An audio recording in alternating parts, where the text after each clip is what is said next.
So in this class, we shall discuss about the sources and nature of drugs. See, coming to the sources of drugs, so to be precise, you can call it as sources of crude drugs. See, the sources of drugs, it is classified into the sources from the natural means, the synthetic ways, the semi-synthetic ways, and by the biosynthetic way. So the first one is the natural source of drugs. See, under natural source of drug, you further classify the natural source into the plant source, animal source, microorganism source, and the source from the minerals. So the primary source of drug among the natural sources are from the plants. See, from the plants also, we get the primary metabolites from the plants which are essential for their growth and survival. And there are secondary metabolites of the plant which assist in the different functions performed by that plant. And such secondary metabolites, they are often used as the drugs. And these drugs, they are obtained from the different parts of the plant. So what are the different parts of the plant? So right away from the root, so to the seeds, you get the drugs from the different parts of the plant. So the first is the root. See, from the root, the example of a drug which is extracted from the root is the tubocurarine. So the specific action about these drugs, so it will be dealt in the subsequent classes. So when we go in specific about those drugs, so you will be knowing its mechanism of action.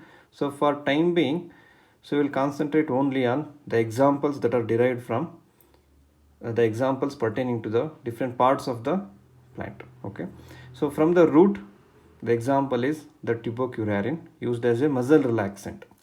And the source of the plant, see the source of the plant also, so it is obtained from the plant Condodendron tomentosum. So this Condodendron tomentosum, it is a source of this drug tubocurarine. And regarding the source of the drug also, when we go into the specifics of the drug, you will be knowing the sources of that specific drug. So need not worry about the source at this juncture.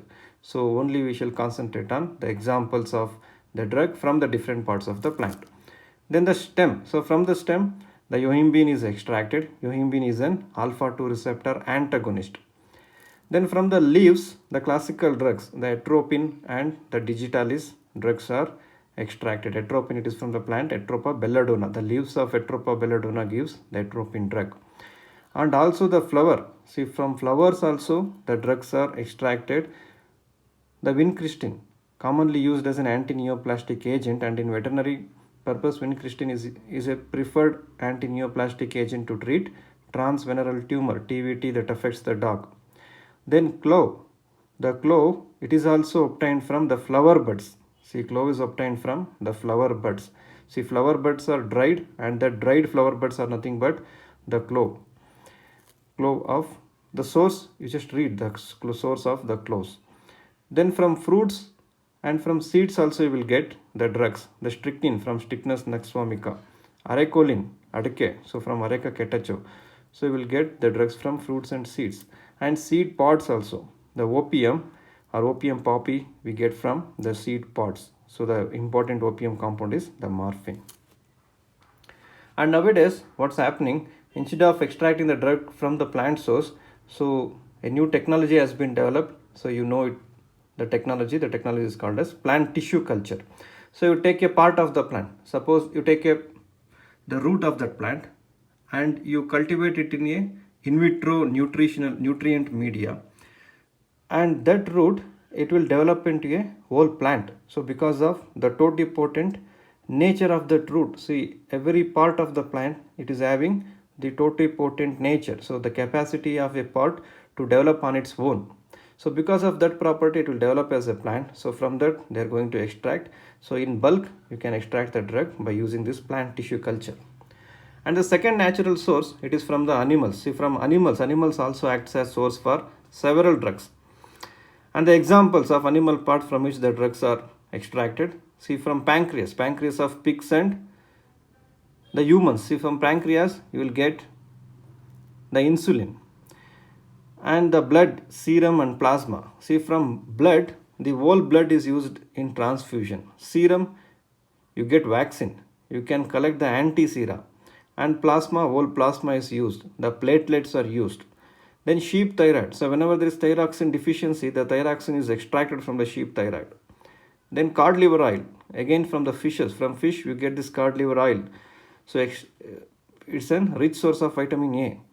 Then from stomach tissue, the stomach tissue of the pig, the cattle. So we get the different digestive enzymes like pepsin, trypsin, we will get from stomach tissue.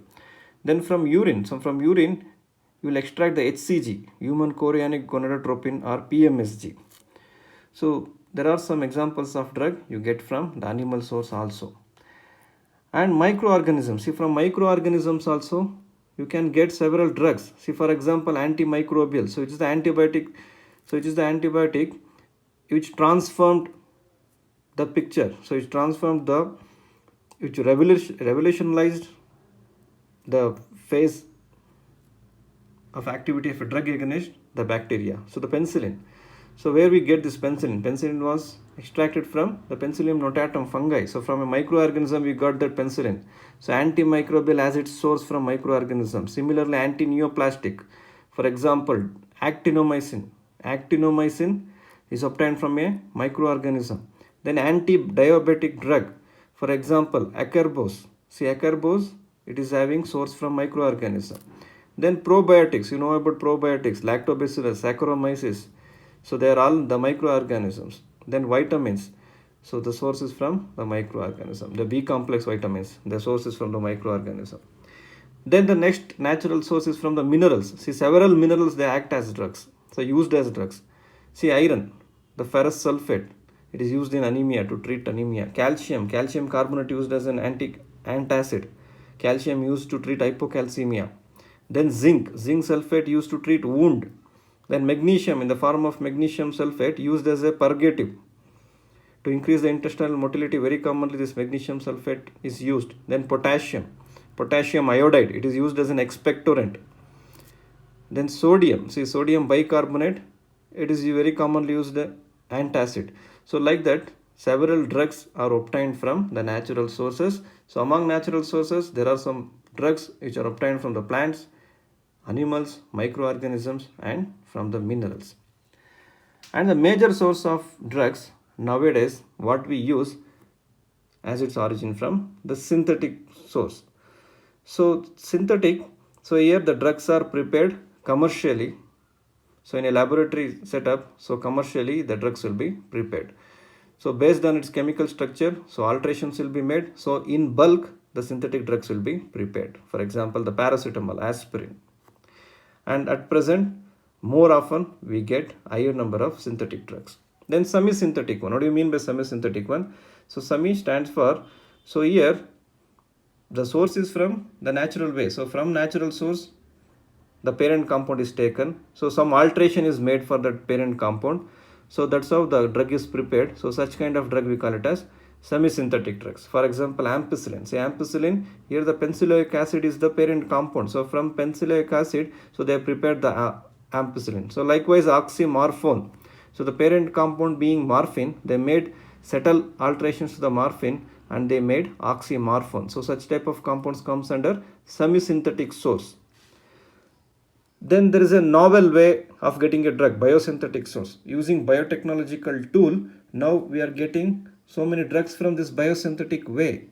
So the important biotechnological tool what we use to synthesize a drug is recombinant DNA technology. So you know recombinant DNA technology. So very commonly we use it to manufacture recombinant insulin. So recombinant insulin, what the scientists will do, recombinant insulin, you know it is a polypeptide. So the gene should be there to code insulin. So they slice that particular sequence in the gene, and that sliced sequence they will combine it with the plasmid of a bacteria, E. coli suppose. So they will slice it with the sequence of the E. coli, the plasmid of the E. coli, and there will be more multiplication of the E. coli bacteria. So after the high multiplication rate of the E. coli, so you will get the numerous copies of the insulin. So that's how the insulin is prepared by using recombinant DNA technology. Several hormones, enzymes are being produced by recombinant DNA technology. So these are all some several sources of drug. So the natural source, synthetic source, semi-synthetic source, and the biosynthetic source.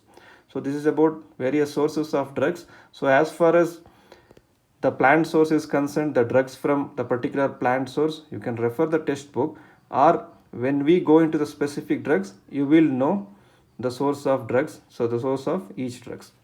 So the next topic is the nature of drugs. See, nature of drugs. So to be precise, it is the nature of crude drugs. See, nature of crude drugs, it will be available in different forms. So the drugs, they might be alkaloids, glycosides, oils, waxes, resins, tannins, gums, organic acids, or in the form of proteins. See, alkaloids, they are more commonly obtained from the plants. So from the plants, more often we get the alkaloids. So apart from plants, we get it from animal and also fungi. And apart from the natural source, they are also synthetically prepared and semi-synthetically prepared. So many drugs which are obtained from plant, animal, fungi, synthetically or semi-synthetically prepared. So their nature will be the alkaloids. So chemically, physically, they are alkaloid in nature. So what are the properties of these alkaloids? See, when do you call a drug an alkaloid? See, what are the properties it should possess? So generally, it will be having the nitrogen in its structure. So it is a nitrogen containing organic compound. And more often, it is solid in nature. Nevertheless, so we get liquid alkaloids also. And it is alkaline in action. So that's why we call it as alkaloids due to its alkalinity. And it reacts with the acid to form salts. So it is soluble in alcohol, but not in the water. Pure alkaloid, they are not soluble in the water. Whereas the salts prepared out of alkaloid, they are soluble in water. See, for example, atropine. Pure atropine as such, it is not soluble in water. So if it is not soluble in water, so it is of no therapeutic use. So the pharmacokinetic property, the absorption distribution will not go well with the pure alkaloid, pure atropine. So what the people will do, the atropine is made into a salt. So atropine is converted into atropine sulfate. So that atropine sulfate is better soluble in water, so better used in therapeutics. And these alkaloids, they will be having narrow therapeutic index. See, TI stands for therapeutic index. Therapeutic index, it denotes the margin of safety. Lower will be the therapeutic index, so the safety level will also be lower. So narrow therapeutic index. If these alkaloids will be having narrow therapeutic index, that means so these alkaloids are toxic in nature. So they are not safer. So that's the meaning of narrow therapeutic index. So it is used often in low dosage. Then you should be very careful while using these alkaloids. See, what is the dosage of atropine sulfate? The common dosage of atropine sulfate, we use it around 0.01 to 0.02 milligram per kg body weight, or 0.1 to 0.2 milligram per kg body weight. So why in low dosage? Due to this narrow therapeutic index. And more often, the drugs which are alkaloid in nature, they end up with the name with the suffix INE. See, for example, atropine, it ends up with the suffix INE. So more often, not all the drugs ends up with INE. So there is an exception. See, serotonin. Serotonin is an alkaloid, but it ends up with the suffix IN only. So more often, it ends up with the INE. And the examples of alkaloids which we get from plants and which is solid in nature. So atropine, morphine, strychnine. Then I told you alkaloids, they are also liquid in nature. So what are those examples which is extracted from the plant? Arecolin, nicotine. See, nicotine very commonly used in cigarettes, in the manufacture of the cigarettes. So this nicotine as such, it is a liquid alkaloid. Okay. Then lobelin. Then the example of alkaloid from animal source, epinephrine, serotonin, even though suffix ends with IN. Then from fungal source, muscarine, ergotamine. So what are the uses of these drugs? So where these drugs fits, so that will be dealt in the subsequent classes. See, for time being, you have to remember the example. So as and when the classes goes on, you will be knowing what these drugs and where it is used. Then semi-synthetic ones, apomorphine, atropine. See, semisynthetically also the alkaloids are prepared. And synthetic one, so it's an assignment question. Name an synthetic alkaloid. Okay. So the next nature of a drug is the drug belonging to glycosides group. See, glycoside, it is an organic compound wherein a sugar group is bound to the non-sugar moiety. See, the sugar, it is linked to the non-sugar part through the ether linkage. And this sugar group, it is called as glycone group. Non-sugar group, it is generally called as aglycone. You already studied in the biochemistry. Aglycone are also called as genins.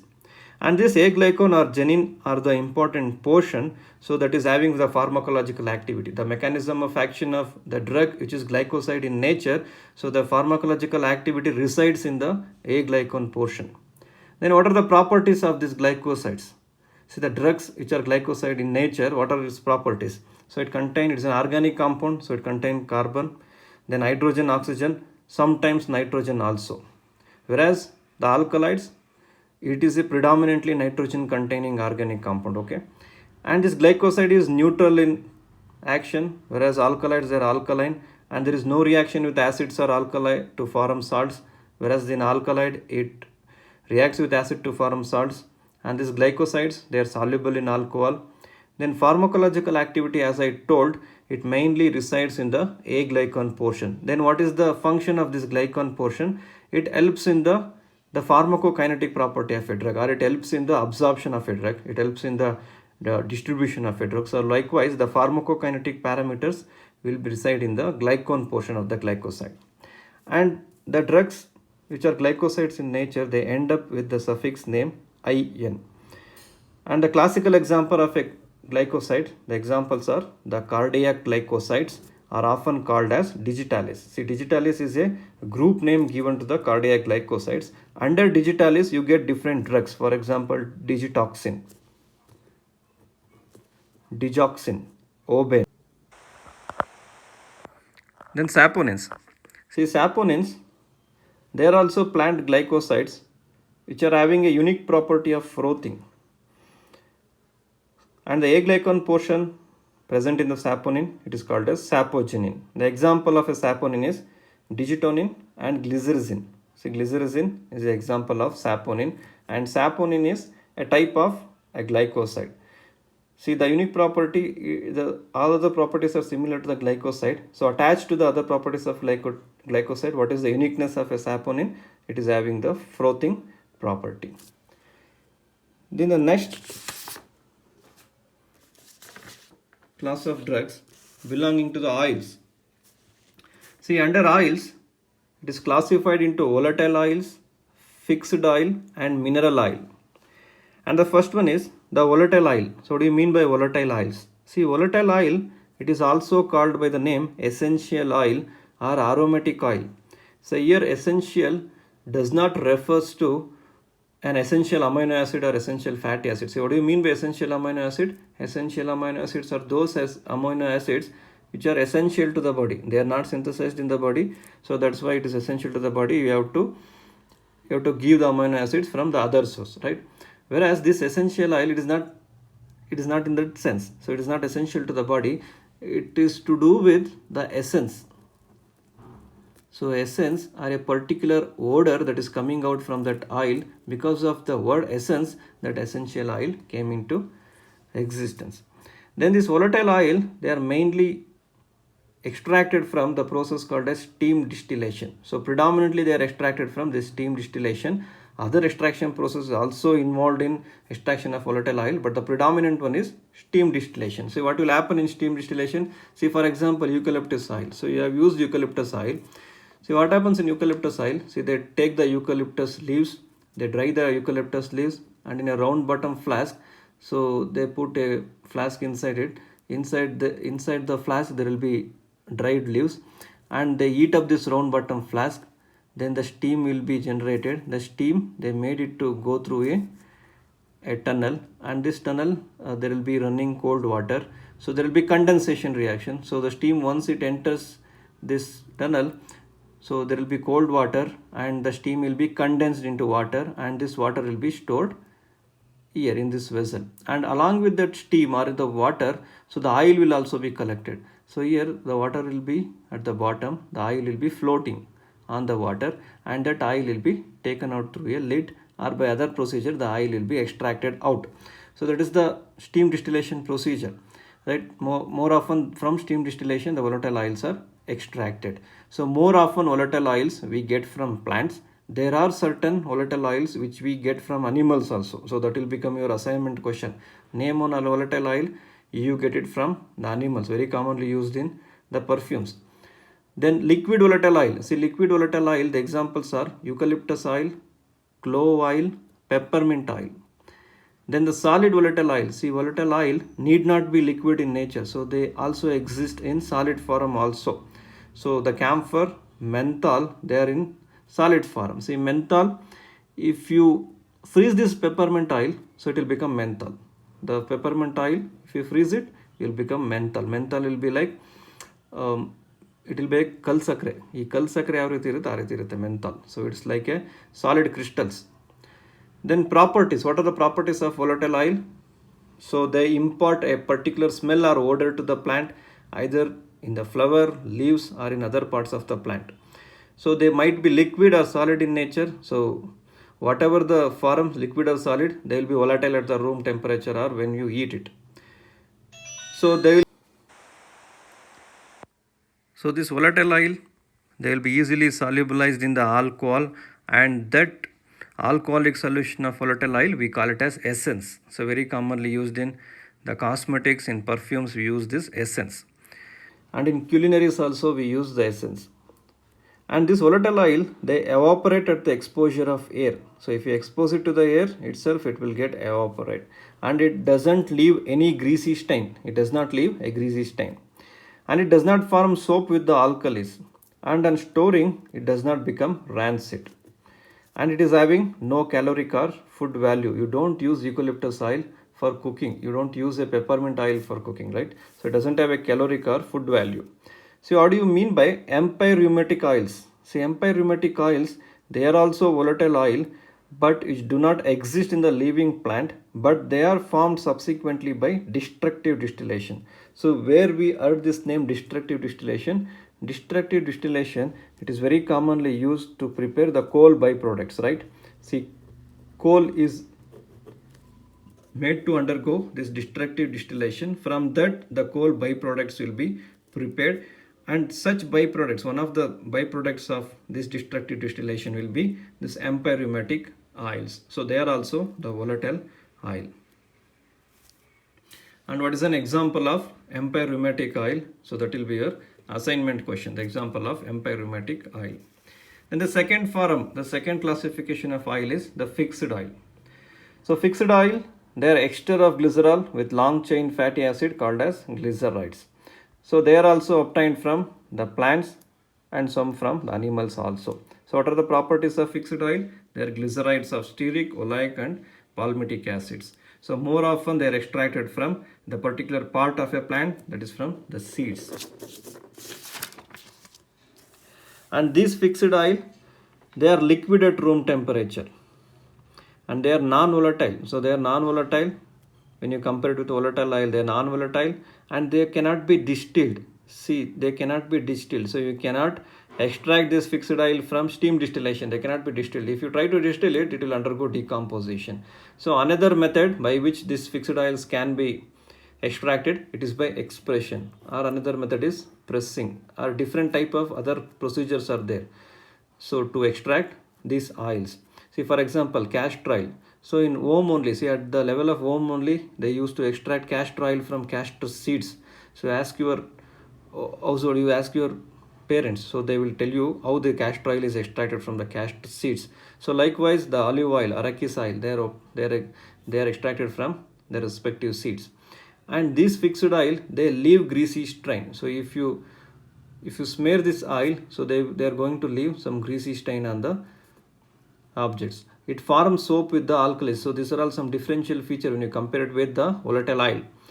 And on storing or eating, it will become rancid. So you cannot store this fixed oil, so like the volatile oil. And it possesses caloric or the food value. It possesses caloric or food value. Then the examples of plant fixed oils, castor oil, olive oil, arachis oil. So similarly from animals, it is cod liver oil. Then the fats.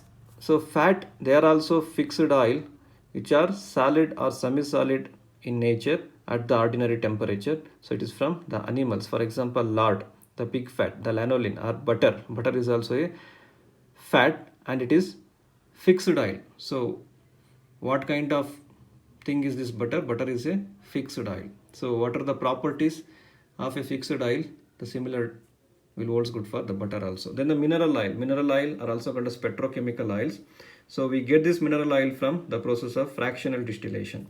So examples of mineral oil, the soft paraffin, the liquid paraffin, what we are going to use in the laboratory things. So we get it from the fractional distillation, and these are the nature of the drug, the mineral oil or petrochemical oil. So oil classified into volatile oils, fixed oil and the mineral oil. Then the next group of drugs, the waxes. So the drugs belonging to the category waxes. So they are the lipids which are obtained from the plants and animal. So now it is synthetically prepared or it is being prepared semi-synthetically also.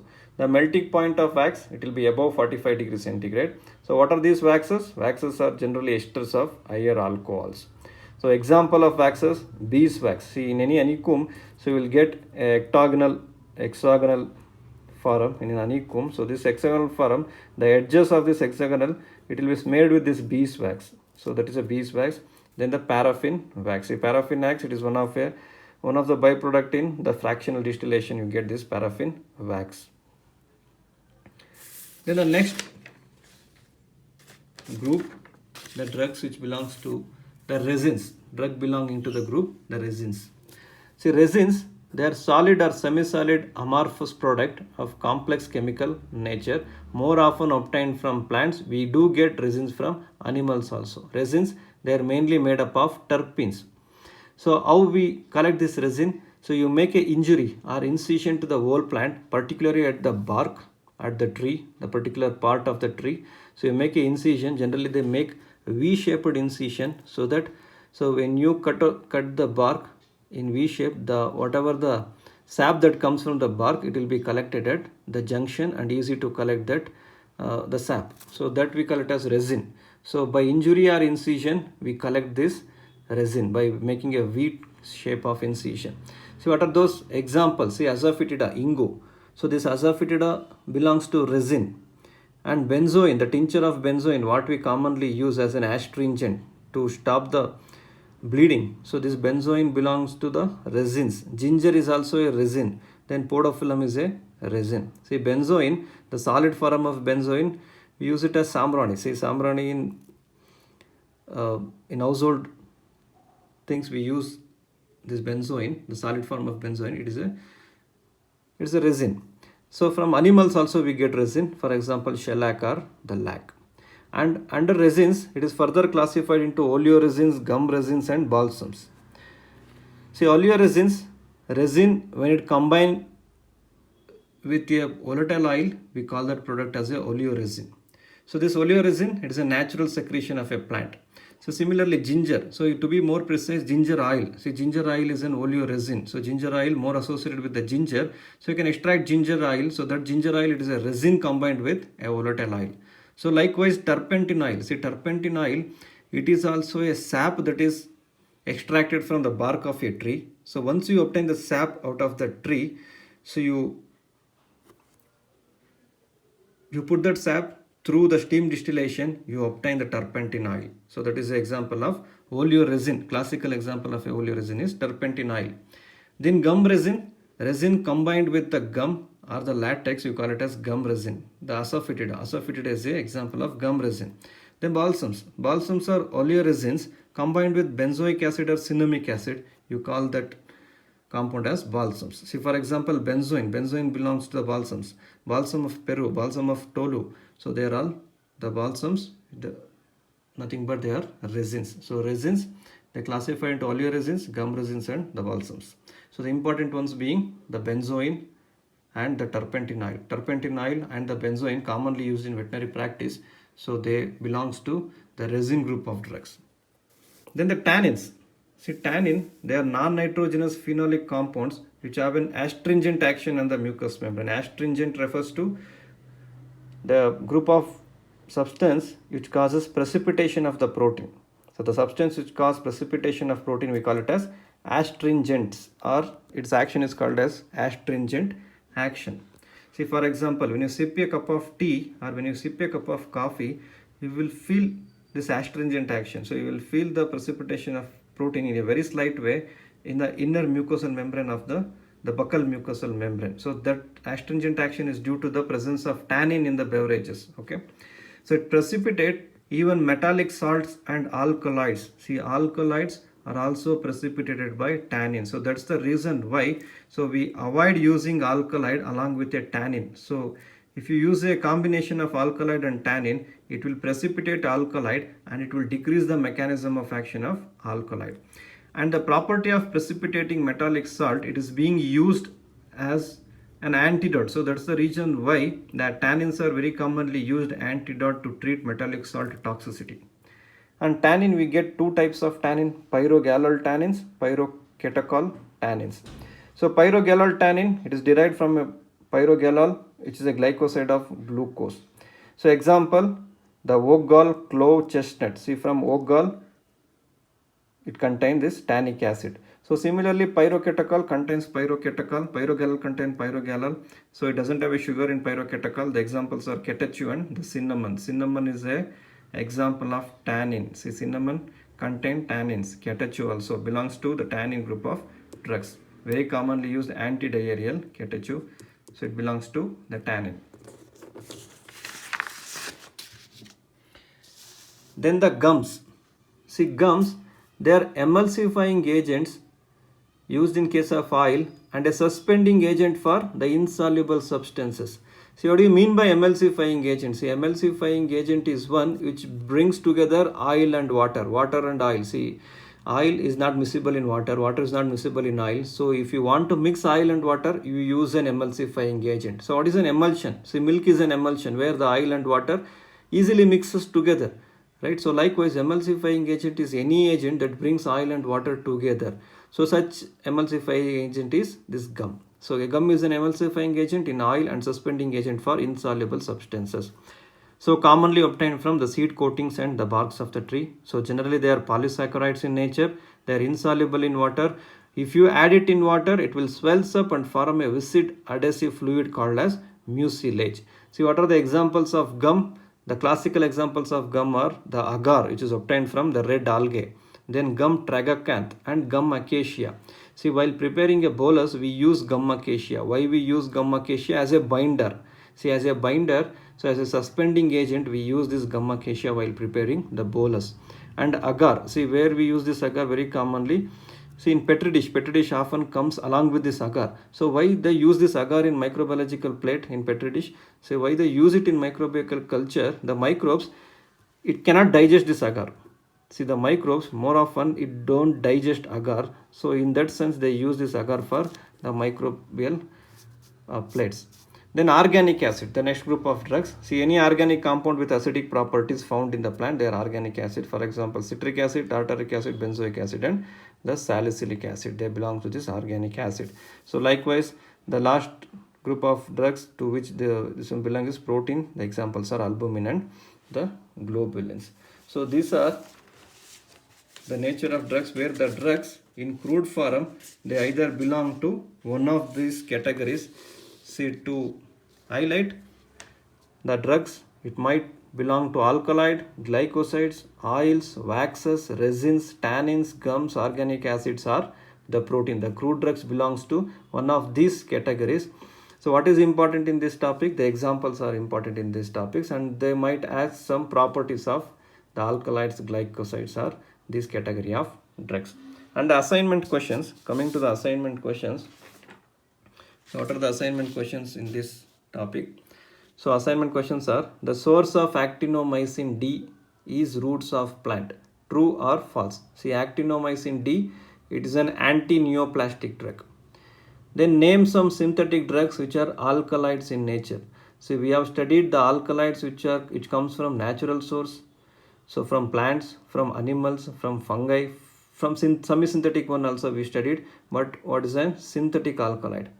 Then mention three important difference between an alkaloid and glycoside. So by going through this topic only you can write.